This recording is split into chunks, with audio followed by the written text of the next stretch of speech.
Hey, good afternoon, class. My name is Rioux. I've had several of you in class in the past. Good to see you again, John, Bill. Yeah, I know, John, you forgot your book.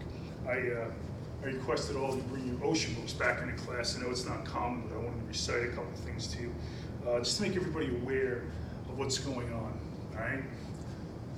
The environment you're in today on job sites has become worse and worse for contaminants. OSHA just put in effect in the law in the fall of 2017 respiratory protection standards above and beyond what's the norm. Essentially a sugar package, a sweet low package of silica dust on a job site. That's right, John. It comes from concrete, comes from drywall. One sugar package in a football field 13 feet high is above the permissible exposure limit. All right, so we've all had severe exposures, and silica class is a new class that just started. You should all come in and take it. The UBC's offering it. There's a couple of us here in the council training to train you as an awareness, so please come in and take it.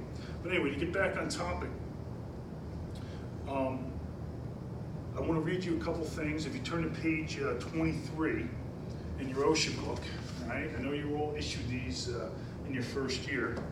I want to talk to you about why and how, because it goes beyond the silicon and contaminants on a job site. It's the bloodborne pathogens. As many of you know, I'm a commercial diver. The worst thing that could happen for me was to deal with a contractor that refused to properly sanitize their dive helmets, and they expected one diver to share a helmet with another diver. And to make a long story short, it was just very unhygienic. I mean, it'd be like somebody wearing a pair of underwear and then expecting your next person to wear them. People were sick. It would go from one diver to the next. It just was not sanitary. So if anyway, on page 23, I want you to take a look at 1910.134, lowercase d, Arabic 2, lowercase Roman numeral 1.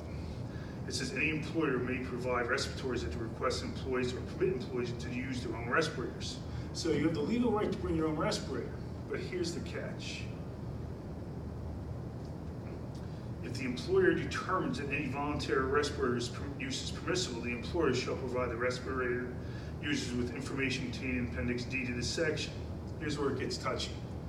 1926.134, lowercase d, Arabic 2, lowercase Roman numeral 2 states, in addition, the employers must establish and implement those elements of a written respiratory protection program necessary to ensure that any employee uses a respirator voluntarily is medically able to use that respirator, and that the respirator is clean, stored, and maintained so that its use does not present a health hazard. That means you have to clean it and store it on their time. Nobody wants you to do that. But unfortunately, that's just part of it.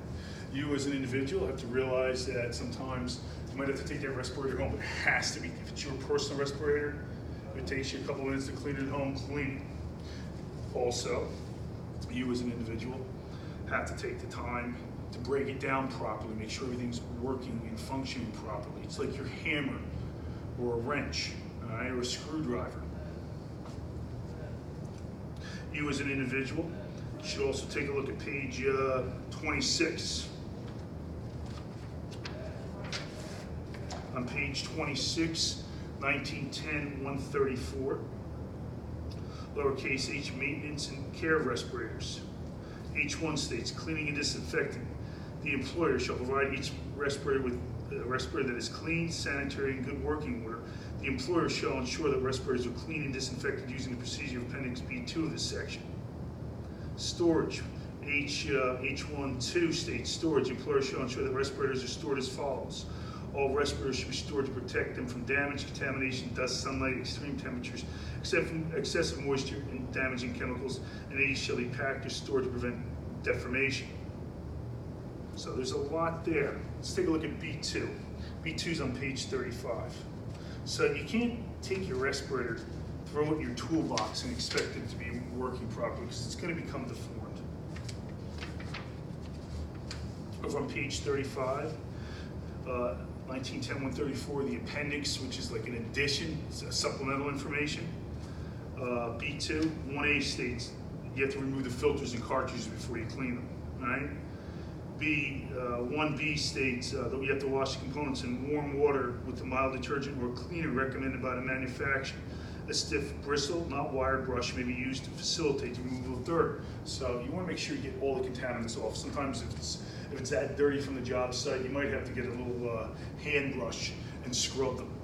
Storage is a major concern. There has to be storm dry, it has to be stored cool. The rubber components, what you use for a cleaning solution makes a difference. The standard allows you to use bleach. It says a hypochlorite solution if you look a bit further in D1 of the respiratory cleaning procedures in Appendix B2. It says a hypochlorite solution, 50 parts per million of chloride, made by adding approximately 1 milliliter of laundry bleach to 1 liter of water. And it goes on about aqueous solutions of iodine. So you as an individual have these various things. You want to rinse your components as it states in B2, 1A, all right? And have to be thoroughly rinsed. F states the components should be hand dried with a clean lint free or dried, air dried. We commonly air dry here at the council. You can use paper towels to clean them, all right? Contact with the solution is everything. Contact with the solution is everything. If you take a look at the bloodborne pathogens book I asked you to bring, right there in the beginning on page 1, it says bloodborne pathogens are disease-causing microorganisms such as viruses, bacteria, parasites carried in blood. And you have to worry about mucous membranes and everything else and saliva. A lot of people wear respirators, right? Especially this time of year. Everybody's got the flu, everybody's got head colds. So you want to make sure your respirator is sanitized properly, not for your own benefit, but also for your coworkers' benefit, because you as an individual might be sharing that respirator with another worker, which they can legally do if it's been sanitized properly. Now, ideally, you want to wash and you want to rinse, right? You want to submerge your respirator. We use MSA Confidence Plus. It's a great product. It kills everything. We do our mouthpieces for our mannequins for CPR with it. We use it on our respirators. You want to wash, a rinse, a wash, and a rinse, all right? And then probably another wash. Submerge it for, this will tell you, it's, all the directions are on it. It'll tell you to submerge it for 10 minutes. Submerge it for 10 minutes. Knock it out. Rinse it. Put it on a rack, lay it flat, let it air dry if you're hanging, or beat it out. All right? Take the time to sanitize. You don't need to be spreading germs. Are there any questions, class? All right, we're going to conclude this and we're going to get right into the workshop. Thank you for your time.